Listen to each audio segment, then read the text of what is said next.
ચાલો જો સાઈનામાં અમારે અત્યારે સાંજના જમણવારની વ્યવસ્થા ચાલુ કરી દીધી છે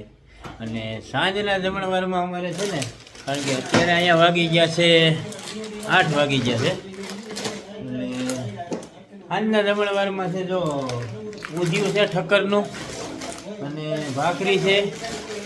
ગાંઠિયા છે લાડવા છે સુરમાના લાડવા છે મોહનથાળ છે અને અથાણું છે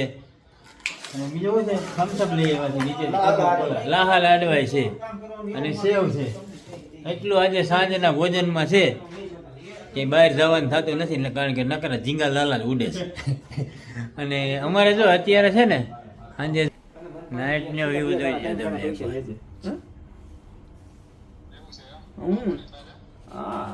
એટલે બધા જાણે પડી ગઈ છે હાઈ અમારે કારણ કે ઇન્ડિયા કરતાં તો 2.5 કલાક પ્લસ ચાલે છે આવડા એટલે નાઇટ થઈ ગઈ છે ને હવે અમે જમવા બેસી જઈએ છીએ ડાઇનિંગ ટેબલ અમારો રેડી છે અને શાક આમાં કેટલીમાં ગરમ કરી લીધું આ આખું નાસ્તા વિભાગ છે તો ચાલો આવી જાવ આજે પહેલા જ દિવસે જમવામાં મોજ કરવાની છે વાલા